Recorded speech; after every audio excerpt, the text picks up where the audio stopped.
സംസ്ഥാനത്ത് എംപോക്സ് സ്ഥിരീകരിച്ചതിൻ്റെ ആശങ്കയിലാണ് കേരളം. UAE-യിൽ നിന്ന് വന്ന മലപ്പുറം സ്വദേശിക്കാണ് രോഗം സ്ഥിരീകരിച്ചത്. ഇതോടെ സംസ്ഥാനം കനത്ത ജാഗ്രതയിലാണ്. എന്താണ് എംപോക്സ്? ആദ്യഘട്ടങ്ങളിൽ മൃഗങ്ങളിൽ നിന്നും മനുഷ്യരിലേക്ക് പകരുകയും പിന്നീട് ജനിതക വ്യതിയാനം സംഭവിച്ച് മനുഷ്യരിൽ നിന്ന് മനുഷ്യരിലേക്ക് പടർന്നു പിടിക്കുന്ന രീതിയിലേക്ക് വ്യാപനം മാറുകയും ചെയ്ത ജന്തുജന്യ രോഗമാണ് എംപോക്സ്. മങ്കി പോക്സ് വൈറസാണ് എംപോക്സ് രോഗത്തിന് കാരണമാകുന്നത്. ക്ലേഡ് 1, ക്ലേഡ് 2 എന്നീ 2 പ്രധാന ജനിതക വകഭേദങ്ങളും ഏതാനും ഉപവകഭേദങ്ങളും എംപോക്സ് വൈറസിൻ്റേതായി ഇതുവരെ തിരിച്ചറിഞ്ഞിട്ടുണ്ട്. അതിവേഗം പടരുന്നതും തീവ്രതയും മരണനിരക്കും ഉയർന്നതുമായ ക്ലേഡ് 1 കോങ്കോ ബേസിൽ വകഭേദമാണ് ഇപ്പോൾ ആശങ്കയുയർത്തി വ്യാപകമായി പടരുന്നത്.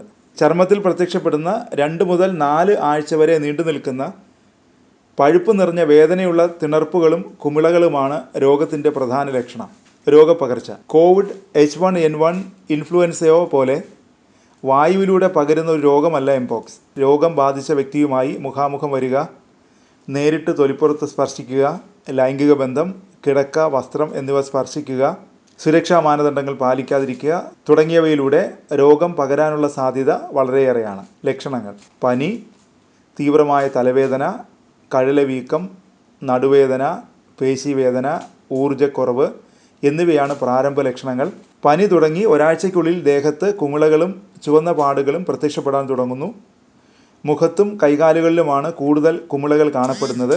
ഇതിനു പുറമെ കൈപ്പത്തി, ജനനേന്ദ്രിയം, കണ്ണുകൾ എന്നീ ശരീരഭാഗങ്ങളിലും ഇവ കാണപ്പെടുന്നു.